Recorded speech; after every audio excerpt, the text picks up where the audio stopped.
Fabulous. Okay, welcome everyone to our next monthly Marathon Academy call. Hope everyone's doing well. So just going to start off quickly, we're going to open up the floor to everyone and just let us know how you're quickly feeling in a couple of sentences about training, and then we'll just move on. So Jay, you're up first on our screen. So Jay, how are you currently feeling about your training? Yeah, not too bad. Actually felt better after Sunday's long run. Before that was a bit iffy, I suppose. Yeah, it's given me a bit more hope than I did have. But definitely, all my heart rate and everything else seems to have come down a lot. So it's not as, I don't feel as strenuous when I go out running as I did, as opposed to a few weeks ago. So something must be working.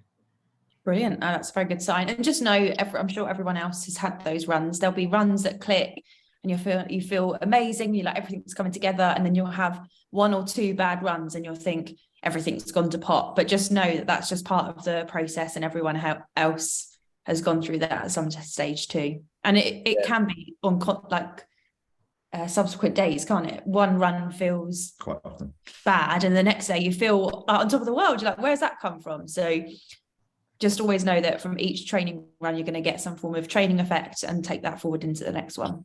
Yeah, I think energy gels have helped quite a bit. I've never really been a fan of them, but I've sort of got used to them now. So yeah, and that's a really, really important thing. A lot of people feel like, oh, I'll just try later on in the block. As if, there was one block where I started really early, and some of my friends were like, why are you taking gels? We're only doing 10 miles. And I'm like, just getting my gut used to it, just energy levels, the recovery afterwards. So yeah, no, pleased that that's working well for you as well. What ones have you been using? High five ones. Yeah, a lot of they're quite popular because of the. They're just really liquidy rather than being a bit gloopy and horrible. So I guess also, as well. The old blocks as well. I've been taking some of those. Yeah, Cliff Box, they're good. Yeah. They're good. Brilliant. Well done. Keep it up. Next up, Jen, you're like so close to race day now. How are you feeling? Oh, you're on mute, lovely. There we go. Yeah, I feel good. Like I'm really eager to get it done now. I'm like, why isn't it here? But I feel ready. Ready. Feel good. Good. That means the taper has come into full effect if you're ready. I'm really enjoying the taper because I'm just sleeping more. I'm laying in the mornings. I'm not doing any of my strength workouts either. And I thought, I'll get up and do some mobility. I've not even done that. I've done it a couple of times, but I was like, no, I'm just going to lay in bed longer. It's so nice. I haven't done this for ages. Yeah, you'll get more benefit out of that than anything. So no, exactly. Yeah. And then there's a few bits in here that we'll chat about. Like, essentially now over the next sort of few days, you just need to be get ahead of yourself. So your list for packing as well, just be thinking of, is there anything that you're used to using in your routine in the days leading up to it? Like especially any like food products that you have, don't go scrambling around in a supermarket in Paris. Take stuff with you. Yeah, I've got for my weekly shop, I'm still doing this weekend. We get it all ordered. I've added everything that I need to take, and I've ordered today extra my energy chews and stuff, and I've got the porridge that I want and the flapjacks that I want. Yeah. Yeah. That's it, especially if you use certain brands of stuff. There's no point being like leaving it to chance and being like, I hope I find it in a supermarket. Whereas if you take it, you're guaranteed you're going to have what you want and what you need. Yeah. Awesome. Fab. Okay. Right, Dave, over to you. How are you feeling at the moment? Yeah, good. Sorry, to be honest, I'm going to be a bit boring because actually, it's all feeling good. Legs are feeling strong. Sort of, it was quite nice because we ended up doing the sort of 2.5 hour on Sunday. I didn't get a chance to run yesterday, but I did do lots of walking. Sorry, not yesterday, Monday. But actually, my legs felt really good. I was expecting to get up and feel a bit achy, but actually, I felt really good. So it's like, happy place. Yeah.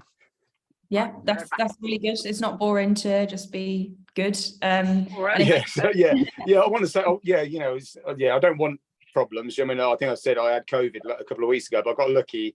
It seems to not touch my lungs at all. It's just give me a really bad head cold. So happy place. Yeah.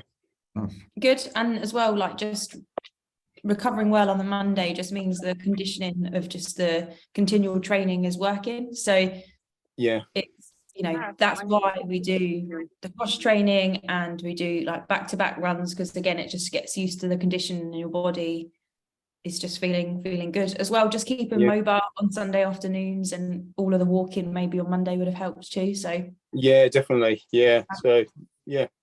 Yeah, really it's been nice. It's been good. Yeah.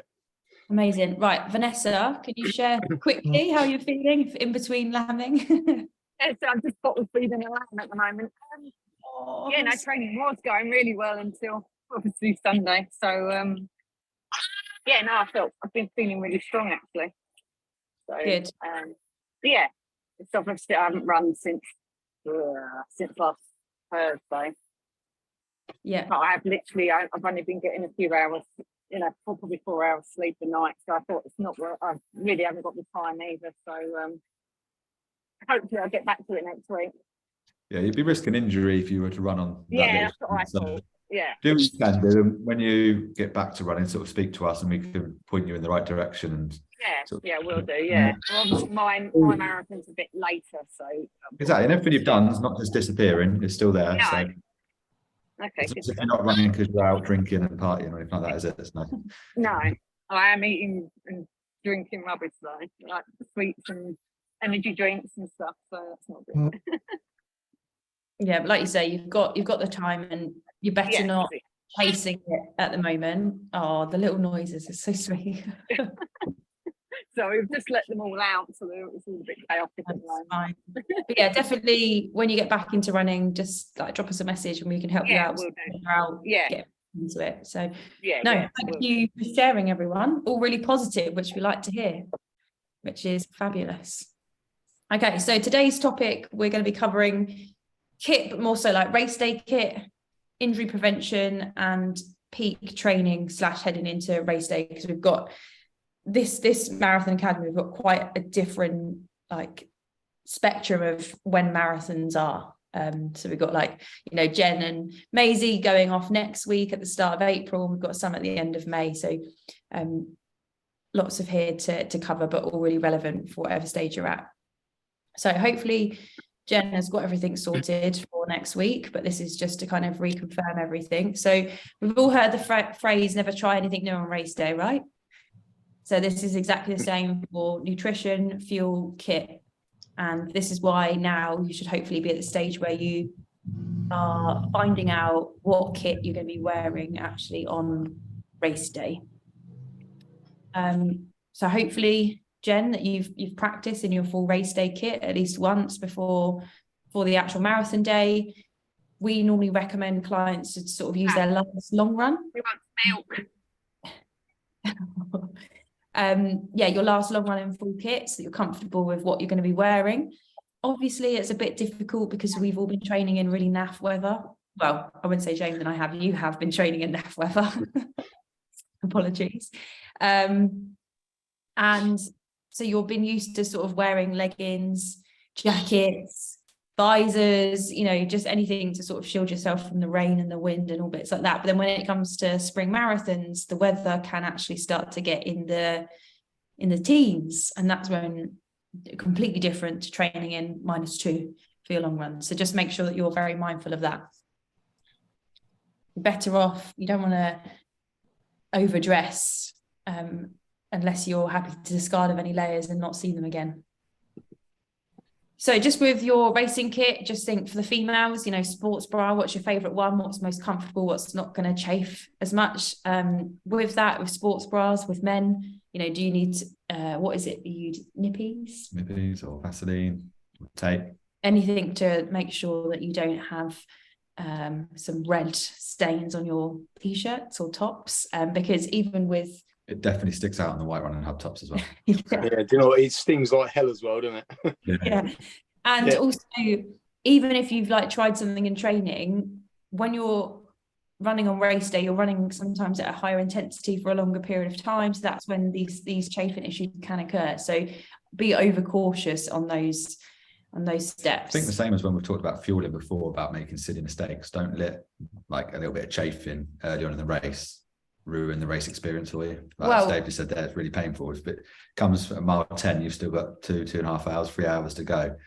It's not pleasant. No, Yeah. and one of our members ran the festival running the other week, and because of the not being like not fully getting ready at home and getting to the race and then finishing off getting ready there, hadn't prepared and had very bad chafing problems.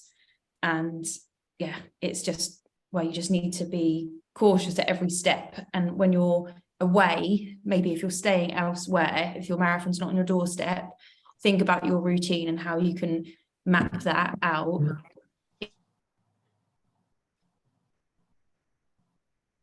If you're wearing maybe a charity top or bought vest or t-shirt, hopefully it's Running Hub if you're not running for charity. And again, making sure it's the right one. You've probably been training in long sleeves. Are you wearing a vest? Are you wearing a t-shirt? Just make sure that you're comfortable with whatever that one is. Then your shorts, I don't even know why I've put leggings, because I'd never really recommend anyone to race in leggings unless it was minus temperatures. Even if it's like 3 or 4 degrees, I'd still try and wear shorts, because again, when you're racing, you're running at a higher intensity and your body's just going to heat up. For me, I always like to make sure that I've got shorts with pockets so I can carry the amount of gels that I'm going to be taking with me. And then either a hydration pack, or how are you transporting your fuel? Because again, you could easily carry 2 gels in maybe a certain pair of shorts that you wear. But if you're taking 4, 5, 6 gels plus other stuff, how are you taking that around with you? Make sure your socks are super comfortable and you're used to them. You don't want to be getting any blisters last minute. And your race day shoes. Hopefully you've tried some of your long runs in them, but again, a pair that's comfortable and not too warm. Also, things to consider is your watch face setup. So making sure that what you've been doing your long runs, what data you do want to see. And a story I use with this, and I've used in the past, is that I've had my watch for a couple of years now, but when I first got it, on the first watch face was my heart rate data. And if you've listened to the podcast and you've followed us for a while, you know that my heart rate it just reads quite high. And so whenever I look at my heart rate, I get into a tiz and a panic, but I know my effort. And a few days before a big race, my heart rate was on my watch and I was getting all worried about it because it was really high before the race. It's probably just because I was stressed out. So I decided to turn heart rate off of the first face of my watch, and it's been a godsend. If I want to look at my heart rate data afterwards. I don't want to see it on my run. So again, think about what you're going to respond well to, whether that's lap pace, average pace, the distance, the timer. What do you want to see on your watch face to make sure that that's there and readily available to you? I thought you were going to say something then. Just agreeing. Music and headphones, make sure, are they allowed in your race? You know, personally for me, James likes to sit with his own thoughts for a long period of time. I prefer music. Says a lot about you and me, doesn't it? And just make sure, are they allowed in your race? Do you need aftershocks or bone conduction headphones? And then what are you carrying with you? Are you carrying your phone? You know, do you need it because of getting in touch with people? Are you relaxed about your race and you want to take selfies, or are you like in full race mode, so you're leaving it in your bag? Just thinking about all that kind of stuff. And then pace band or splits on your wrist.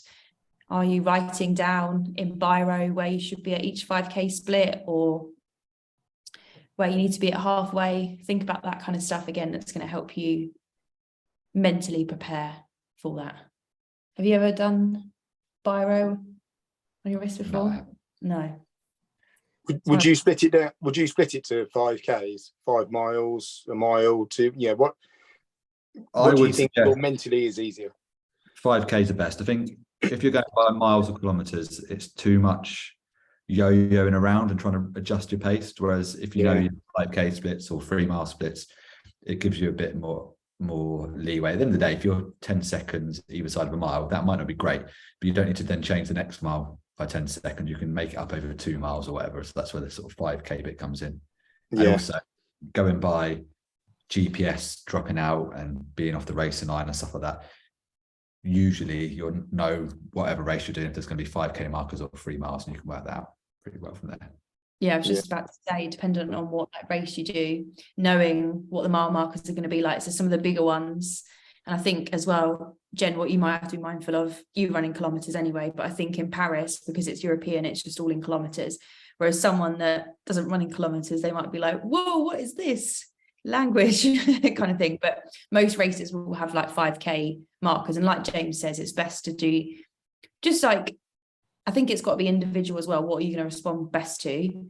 But 5K splits are good. So you know where you've got to be a 5K, 10K, halfway, maybe 30K, so that you can then, because you don't want to be responding to every single mile, be like, oh, that mile was too slow. But it might be that GPS was off, or there was like signal issues because of like tall buildings or whatnot.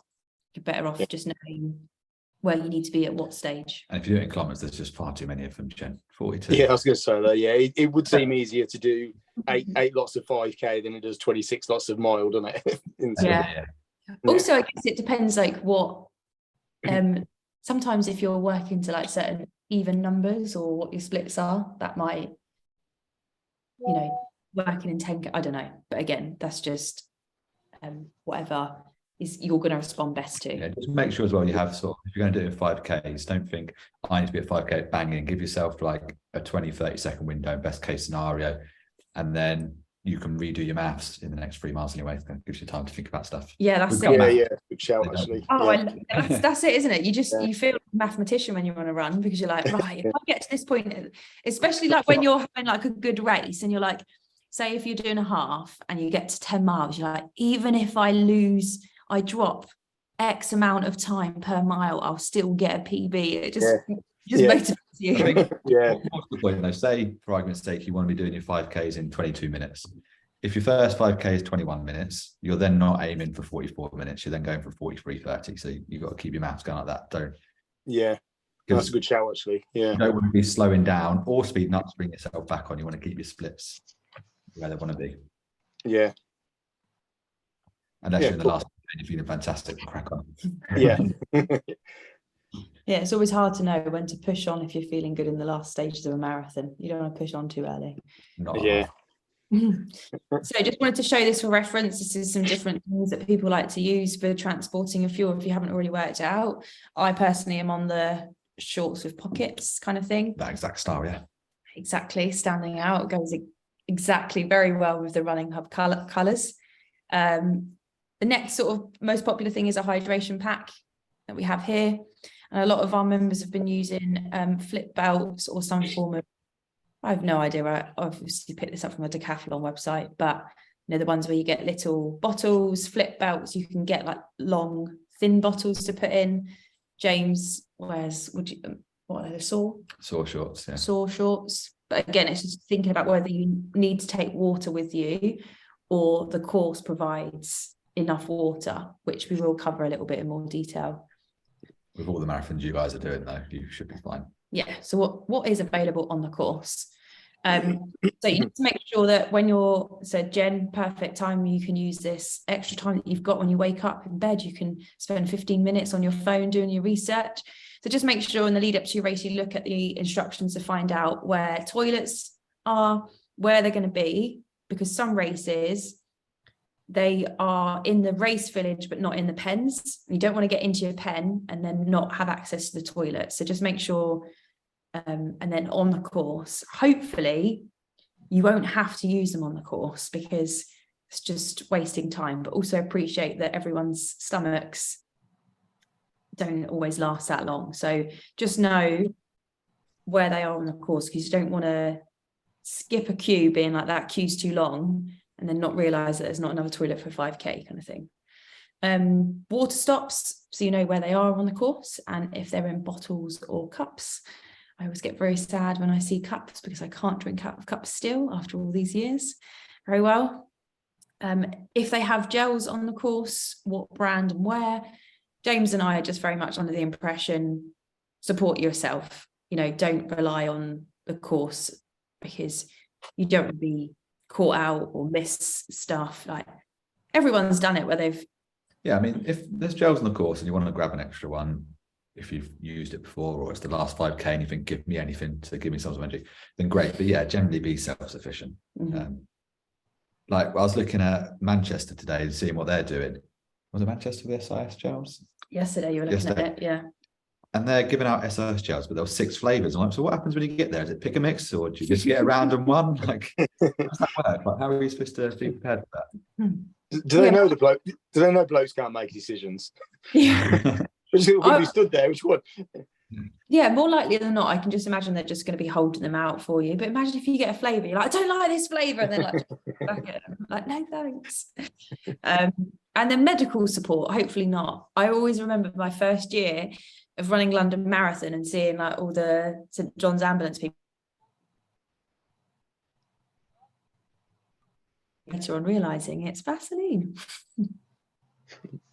Too late then. I didn't need it, fortunately. But I have seen some like men just literally have no shame on the course, sticking it in areas where I should not be seeing. Post-COVID world, there's no Vaseline shit going on anymore. No. Okay, so Paris Marathon. This was based on our research, which we did actually put in last week's podcast. There's water pretty much for you, Jen, every 5 kilometres, with a few anomalies in there. There's toilets near every water station as well. And this has been stripped from their website, so this is plagiarism, but you will find in ample quantities sweets and salty foods. A lot of people have said that this is like, that did Paris, said it was a bit like a picnic. Susan said that the bananas were like cut in half. She eats lots of bananas while she's out running. So I never know how she transports them, but in a bum bag. In a bum bag, yeah. So bananas. So if you want anything, there's lots of stuff. It sounds great, to be honest. I'd happily just stand there and eat loads of pretzels, to be honest. Very expensive pretzel stand, okay. When I did the ultra, actually, I think on the last aid station they had pretzels, and it was a really hot day, so I must have lost a lot of salt. So it was the first thing I went to, and I realised, well, after standing there for a couple of minutes, I was like, I should really get going, shouldn't I, rather than just standing there and eating loads of pretzels. I need to get to the end.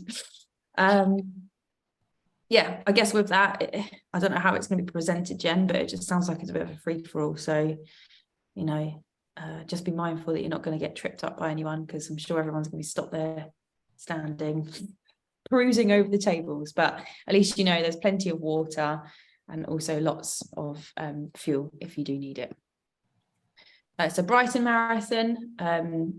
They've got mineral water, Buxton mineral water at 8 stations, high 5 energy drinks and gels periodically throughout the course, plenty of toilets.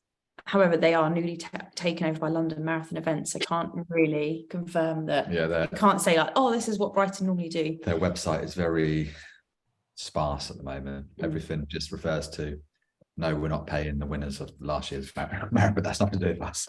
But I'm sure, being done by London Marathon events, they will get that. They will provide the right amount. I think one year it might have been the year that you did it. It was a really warm day, and I think they started to run out of water. Not good. Okay, London Marathon. I haven't done all the marathons, but I've just done the ones that are just coming up. Guys. Yeah, imagine that. We'd be here all night. London Marathon, I think they used to do water almost every single mile from 5K, but to be fair, still, that's a lot of water on course. And Lucozade towards the end. Don't drink at every stop if you're doing London. You don't need it. No, I know. I remember the first time I did that. Statistically, people get in trouble overhydrating rather than underhydrating in a marathon. Don't do either. No, of course not. But yeah, the first year that I ran London, I ran the first stage with someone that I knew, and they kept offering me water. And I was like, no, I don't drink this often on a normal long run. So why am I going to start doing it now? Again, nothing new on race day. Just because there's lots of stuff there doesn't mean you need to take everything at every station. Okay, so injury prevention. Now, unfortunately, injuries are part and parcel of running, but there are ways of preventing them. And I know that, Jen, this is probably not going to apply to you right now, but also this can apply to you directly straight after the marathon, because essentially you don't want to be coming back too quickly and also in the Marathon Academy really want to support you all on the other side post-marathon. Your first run will be in the plan, but not the first week. Yeah. Enjoy some more late mornings, Jen. So definitely enjoy those. So normally injuries are down to sort of overtraining or like doing things too quickly, or any imbalances that you may have, or unfortunate events at work like Jay. That just, it has more often than not, we get messages from people like, oh no, I tripped over doing this, or I pulled my back by doing some DIY at home. They're sometimes the messages that we get from people rather than actually sort of running related. And there's obviously a difference between a niggle and an injury. You can work through it, and an injury is a full-blown injury where you just need to stop and rest.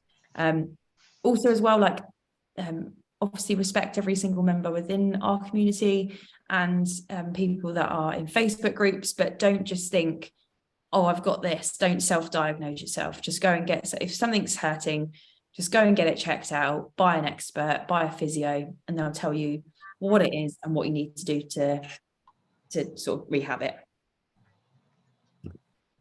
So like I said, yeah, first things first, go and stop, rest, ice or heat, whatever you think is most appropriate, and basically just find out what it is and get it sorted.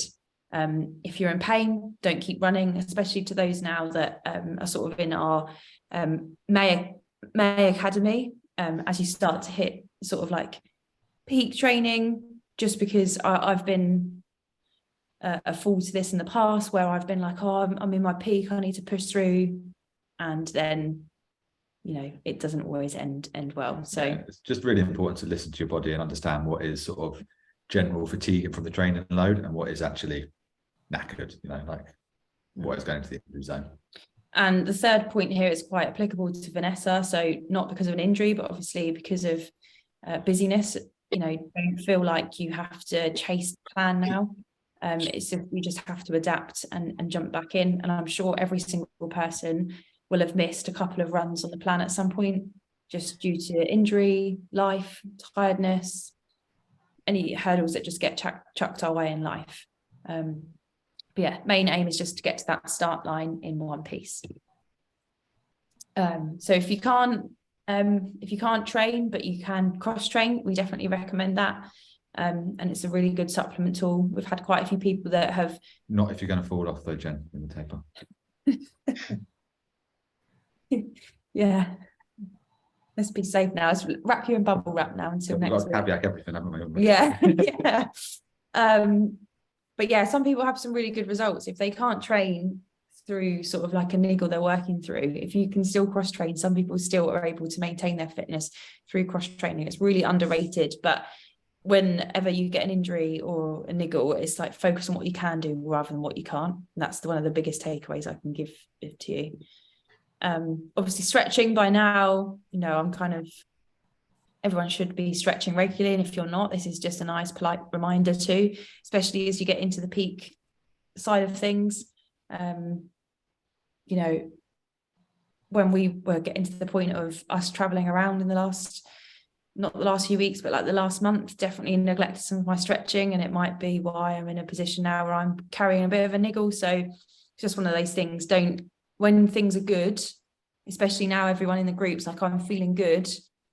When you're feeling good, don't then neglect all of the simple, basic fundamentals. So just make sure that you're doing all this stuff.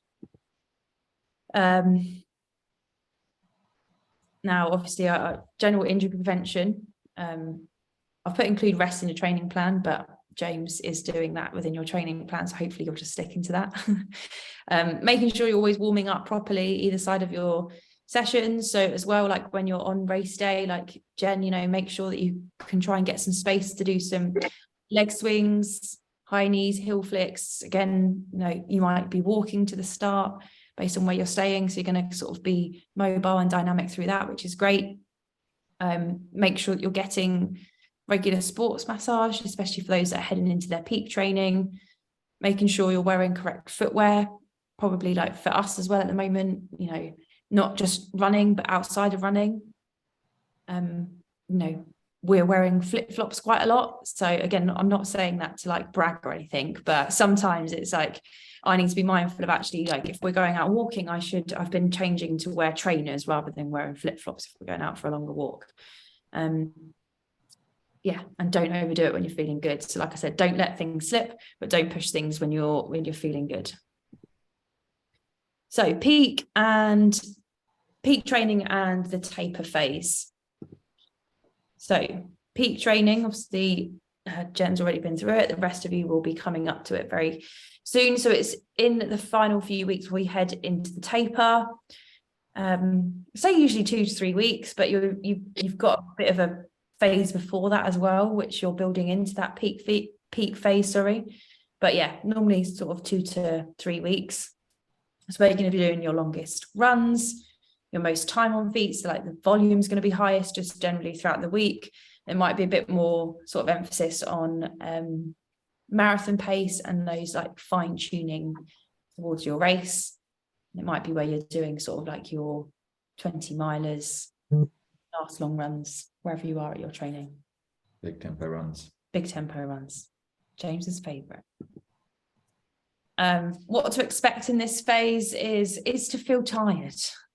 You should as well. We always say that if you've completed your peak phase well enough, you should kind of be ready to accept the taper. Not be like, oh, thank God it's here, kind of thing, but it should be like, oh, I'm ready for it. And I always feel like that, and I love the taper. I really do. I love it. Well, yeah. So I say here, like, look forward to it rather than being like, oh, thank God, I've hated that training. It should be like, yes, it's here. Looking forward to embracing this rest. So yeah, do feel like you're going to be a bit tired. Just make sure that there's, you mentioned earlier, the difference between tiredness and like exhaustion.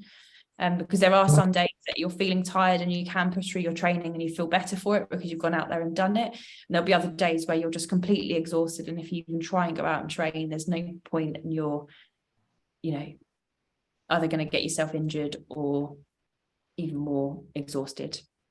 And yeah, don't worry if like the volume's high and you don't feel like you've got a lot of time.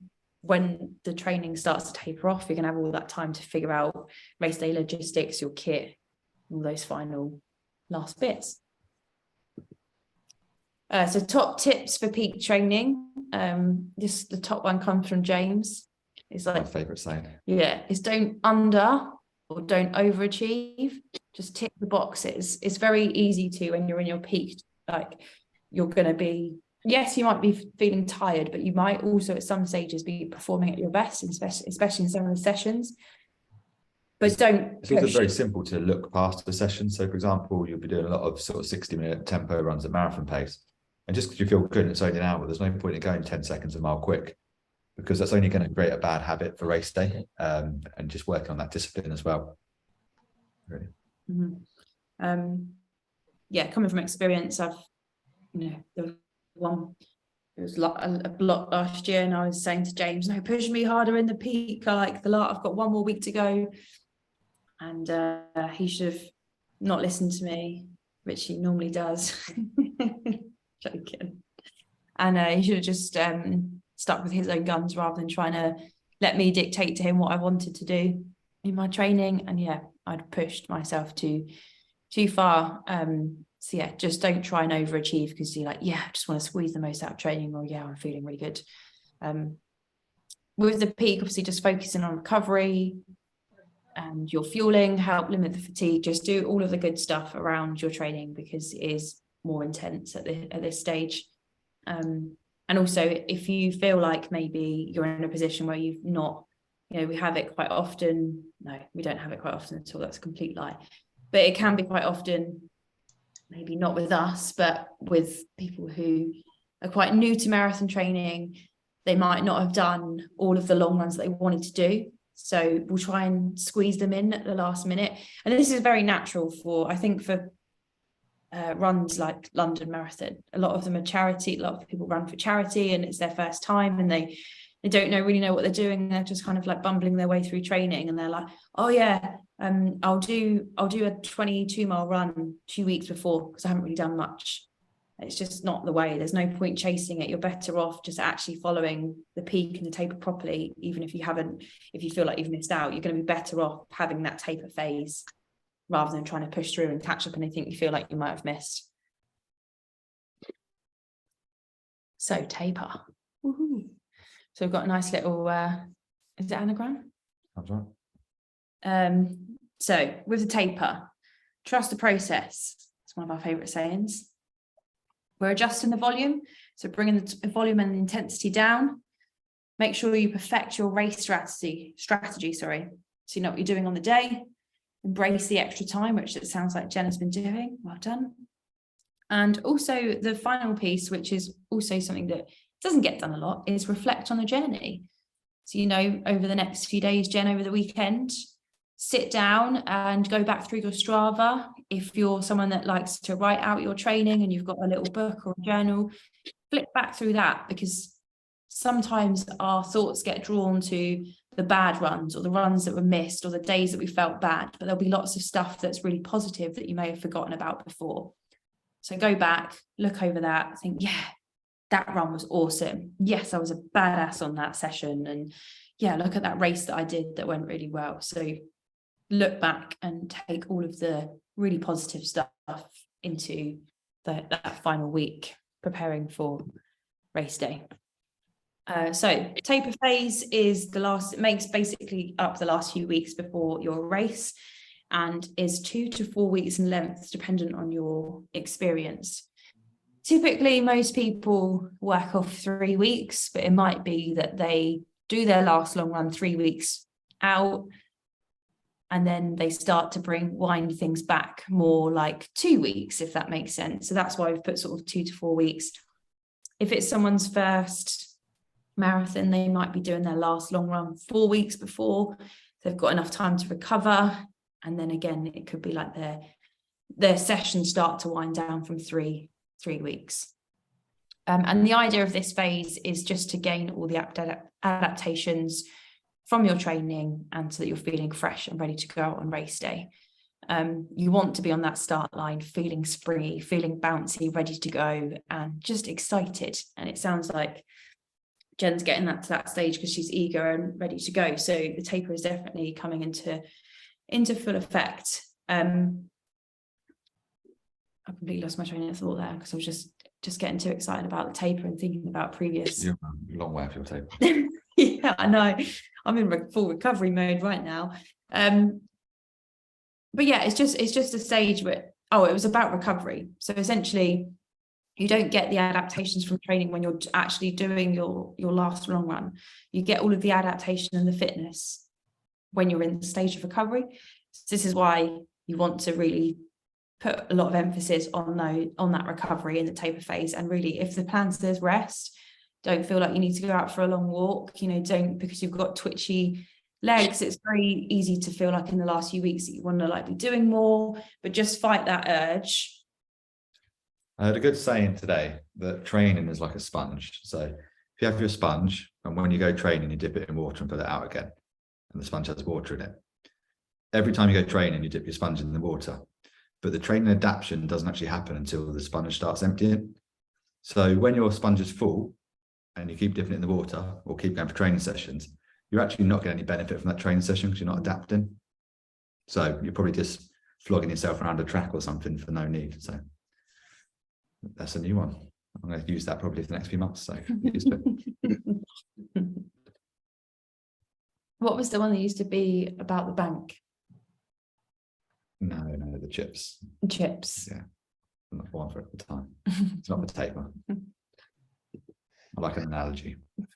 So yeah, we've already spoken about this. Obviously, the volume and the intensity drops just so you can feel ready for race day. And for some, this can be the hardest part of the plan because they feel like they should be doing more in the lead up. So sometimes we get questions from people like, should I taper? And in short of it, yes, even if training hasn't gone to plan. it might look different for everyone, but you need to taper regardless. There's no point in, if you feel like you've missed some of your long runs, trying to shift things back and having a shorter taper. Just keep the taper as it is, and you'll be fine for race day. So taper tips. Now, because of all of the stress and demands you've placed on your body, this is why a lot of people sometimes get the taper cold, is because you've put that stress on your body, your immune system is lower, so you're more susceptible to picking up stuff. Now, this is where you just need to be focusing on your nutrition to make sure that you can build your strength back up, having multivitamins. I think that Susan said something about this in the community the other day. She works and lives in London, and so traveling around on public transport, she's been using masks again. And I don't blame her for that, because when she's been fighting fit for the whole time, the last thing in your last week, you don't want to be catching a cold off of someone that's sneezed across you whilst you're commuting to work. It's very natural and normal to have some form of niggles or phantom pains. How many times have I had? Every race build up. That elbow hurts, shoulder hurts one day, and then the pain's gone. I genuinely had, I think, maybe when I did my PB, the week off, I had like a pain in my shin. And so we literally just switched out. Leg was broken, you're going to chop it off. Yeah. And so I cut out a couple of runs. I went for I came out for a bike ride with you. But then I think I like the saddle, afterwards, I was like, the bike wasn't positioned properly. And I was like, I've caused myself another injury now by going on the bike. But I was fine for race day and I got a PB. So it is normal. If you have those niggles or phantom pains. And even now, the phantom pains are real, okay, because she missed one run, not a couple of runs. But yeah, so it can be normal. But also as well, just make sure you look out for the signs, whether it's actually a niggle or an actual injury. But going back to it, like in the taper, you're not going to get any fitter, so missing one run isn't important. Obviously, you can't take that attitude for a whole training block, because one run becomes two, becomes three. But the key is you're not going to get fitter in the last 2 weeks, but you are going to get fresher. Yeah. Or not fresher if you overdo it. Which leads us very well to, at this stage, less is more. No point trying to push through, trying to add in extra runs. Doing less is more. Sounds a bit filling your sponge up. Sounds a bit backwards, but it's really true. Don't try to make up for any missed runs. Make sure you're sorting out logistics and kit. So again, especially if you're traveling for your event, if you're going abroad, if you're having to stay away from home in the UK, have you got your accommodation sorted? What time do you need to leave? How you get into the race start? All those finer details really make race morning less stressful. Always make sure that you control the controllables, aka the weather. You can't control the weather. Keep an eye on it, obviously, because that will affect your race strategy and your kit, but you can't control it. A few years ago in Boston in America, there was biblical rain. I wouldn't have got out of the hotel personally. I mean, I don't think I would have either, but you would have, because also there you were at Boston Marathon. It's just one of those things, you just can't control it. And then sometimes just think, race strategy goes out the window. I'm just here to run. So, just control what you can. Make sure you've got all your nutrition in stocks and order it in early enough so it arrives in time. Because you've got the time, don't try doing extra DIY or extra things, or going to meet up with your mates, or doing lots of extra stuff to try and fill the time. Just use it as downtime. I like to just use it as more like self-care time. So can I have a bath instead? Can I do some reading? Think of things that are going to help to kind of calm you and keep you less stressed, and not worrying about your race, because you've just got that time to think about it.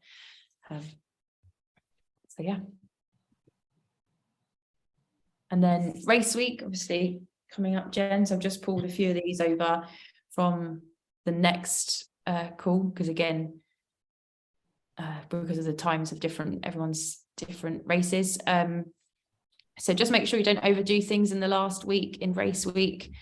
Again, just try to keep your diary as free as possible. Lots of early nights, good sleep, because most likely the night before the event, you're not going to have the best night's sleep. doesn't really matter too much as long as you get a good couple of nights sleep in the lead up. You'll be fine on that race day. If you have been doing regular strength work, which I hope most of you have, no strength work in the lead up in the race. When you do strength work, you're breaking down the muscle fibers so they repair and rebuild and get stronger. But we don't want to be doing that. We don't want to be breaking down any muscle fibers in the week of race week. You can do some light mobility, stretching, whatever you're used to putting into your normal routine. Don't just then add lots of extra mobility stuff if you're not used to doing so.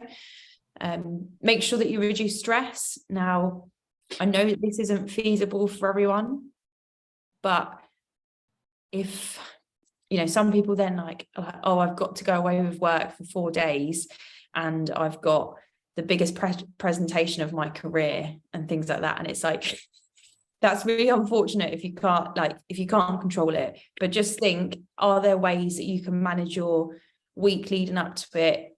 Can you have opportunities to work from home, or, you know, just shuffling your week around to make sure that you're reducing your stress load on that week of. As I said earlier, reflect on your training, be proud, make sure your race strategy is locked in and you know what you're doing. Plan your food for the week, stay hydrated, start that early on in the week. As I mentioned earlier, think about food if you're traveling abroad or further from home. Watch some YouTube videos to get you excited. That's what you like doing, don't you? Checking out the course, visualization, and just finalizing your logistics. Is there anything else that you do on race week, James? No, I think visualization is the really important one, to start visualizing how you want to feel at different stages in the race, like, so that when you're in the race, it doesn't become a shock. So, you know, thinking to yourself at 10K, you're going to be giving your body a check over, you're going to be feeling good, you're going to be feeling patient, you're going to feel sort of like you're holding yourself back at halfway, you're going to feel a bit stronger. You know, in the last 10K, it's hurting, but you know how to embrace that hurt. You're going to smile in the face of adversity and you're going to push through, and then start visualizing the finish line. You know, because it's a marathon, it's going to hurt, but how are you going to deal with that? Like, that's really important to know that. Like, it's a big task. It's not messed around here. Yeah. Okay, fab. Do we have any questions? Because that's a lot of information tonight. I realise we've packed that all in. No worries if there's not questions, but there's obviously the time to chat. I've got a question, but it's not kind of related in some ways. How have you guys got on with the Adios 3 Pros? Ooh, Love them. Love them. Yeah, go on, sorry. I think what would you compare them to? What have you used? So I think I said to you when we chatted briefly at Cambridge, that's the first time I've ever used the Nike Vaporflies, which I have to say, I said to you at the time, I've been trying to hold out because I don't like softish shoes particularly. I like firm shoes, and it's like, but the hype's real. They are fantastic to run in. But I've also got some Takumi Sen 8s, which I absolutely love. But I've ran about a half marathon in them, and your feet start to go, "What are you doing, fella?" But I wondered if the Pro 3 was like an extended version of that, if that makes sense, or a more longer version of that, longer distance. So I've got the Takumi as well, and I use them for speed work. I've not really used them for anything over, maybe not even 2K distance, really. Reps. They have been, I've seen them used. They feel very similar to Adios to me, but obviously that big stack height. It's hard because I have this conversation with Katie every week when we've been racing. I tend to go to the Vaporfly because I feel they're fastest. But are they fastest because we've fallen for the hype or the marketing? Because I do probably find Adidas more stable, more comfortable. And I think if I was to pick a marathon shoe, I'd probably go for the Adios. But then I'd probably go for the Alphafly over the Vaporfly for a marathon. But half marathon, I wouldn't be sure. 5K, 10K, I'd definitely go Vaporfly. So, all right, yeah, fair. I've really not helped you there at all, but not really. No. Do they tend to fit true to size to you, same as the Takumis? So, because normally Adidas, I have to go up half a size usually, but exactly as I say, Adidas, I'm half a size bigger, and Takumi and Pros are exactly the same. Cool, yeah. I find my feet are less beaten up in the Adios, but I don't know if I need to now. So I wear typically like a size 6 shoes. I wear 7 in Nikes, but 7.5 in Adidas and New Balance. But I don't know if I need I don't know if I need to size up in my Nikes, because I found that over last year when I wore the Vaporflies and Alpha Flies a lot, my feet were quite beaten up. Yeah. I got quite a lot of like I lost a lot of toenails, so I don't know whether that's the actual shoes or it's the actual sizing. I have been experimenting in different races with Vaporflies, Alpha Flies and the Pro 3s, and I feel like whenever I wear the Nikes, I notice them on my feet more in either a good or a bad way, whereas with the Adidas, I just run, and at the end I'm like, oh, I kind of they're on my feet. So I personally prefer the Alpha Flies, but then I wore, for an experiment, I wore the Alpha Flies for a 5K just before Christmas, and although my race was good, I was like, I won't wear them, I will go back to the Vaporflies. But now I've had the Adidas and I'm wearing them a lot this year. I'm now torn on what to wear, but I've been racing well in If the you're Adidas. going to go value for money, the Adidas would win every time, because they're going to last a lot longer than the Vaporflies. Yeah. But the problem is, you're always going to, if you race in the Adidas, you have a good race, you're going to think, oh, what if I wore the Vaporflies? Yeah. It's probably not true at all. If you had a bad race, you're probably going to have a bad race. It's probably to do with decisions you made on the course rather than the shoe. But yeah, but like I say, the fact that if the shoe feels like it disappears, then I'll take that. If you know what I mean, that's sort of. Yeah. No, I mean, what were the Adidas pair that I wore in previous marathons that they were the old Adidas marathon shoes before carbon plates. They were the Adidas Adios. Yeah, and I've always like loved those, so I don't know why I haven't stuck with Adidas a bit more. They're the only Adidas shoe, the Adidas Adios, that haven't got a carbon plate, that have been run under 2:03 for a marathon by Dennis Meter. Oh wow! Because I've got to admit, I stockpiled the Boston 9s before they changed them into something else, and I'm on my last pair of them. But they're the same. They're like but it's the same as all shoes, and the problem is the new Bostons are probably great, but I like the old Bostons, and I know they work. So you're kind of reluctant to sort of, I really want to go, but yeah, no, thank you though, because I keep looking at them thinking, I know the Takumas absolutely love, and sort of thought if they're just a marathoner version of that shoe, then that would be kind of perfect. If you're not Takumis, I'd say go for the Pros.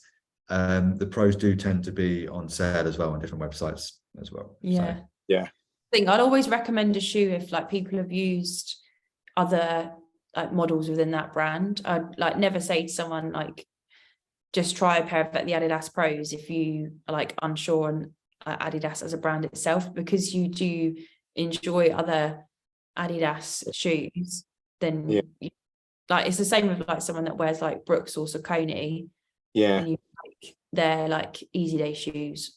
Definitely then try their tempo version shoes, the speed shoes or the race day shoes. But I personally have really, really got on well with them. James is now looking to see where. Yeah, fantastic. Because you're the only two. I think I know a couple of people that got a version 2, but they were saying they're a bit unstable. And the problem is I supinate, so I land on the outside of my feet, and so if they're very soft on the outer edges, I tend to roll my ankles. But they were saying that I've been sort of taken out with the Adios 3. It's sort of much more stable. James, you supinate on one foot. Yeah, I found the Adios 2s are quite unstable, and I've rolled my ankle with them once and never wore them again since. Yeah. Which probably wasn't the shoes' fault. So the Pro 3s are on Pro Direct for £176 at the moment. Yeah, I'll take that because they're about 230, 240 odd quid normally, aren't they? So it's. Exactly. I like the new like mint coloured ones. They're not £176, mate. I know they're not, but I like that colour. Yeah, that sort of that light sort of. And then of course, throw the cat amongst the pigeons. The Vaporfly 3s come out tomorrow. Oh, that's not it. Yeah, James was like, "Can I buy a pair and do a YouTube video on them?" I was like, "Business expense, surely." No. Yeah, absolutely. Yeah, there's always a way to ride off somewhere. Yeah. Like if you can make back the cost of the shoes, then yeah, great. But yeah. Not. Right, it's 9 o'clock now, so we're gonna have to switch off. But if you want to carry on, Talking about trainers. trainers, we've got coaches hour coming up, so we're going to log off to this and log back on. So yeah, thank you everyone. If you've got any other questions, obviously just let us know. But yeah, good luck for next weekend, Jen, and Thank you. good luck everyone else in the rest of your training. Thank you so much for joining us. Just a quick one, just before you go. Is there another marathon call before? Yes, and we'll be scheduling that in next week, so Yeah. That's it'll cool. be- Yeah. it'll be mid-April. Yeah, no, perfect. Yeah, spot on. Lovely. Cheers, guys. Thank you for your time. Thank Cheers. you. Thanks, Thanks, guys. Jay. Cheers. Thanks, Thank you. See you later.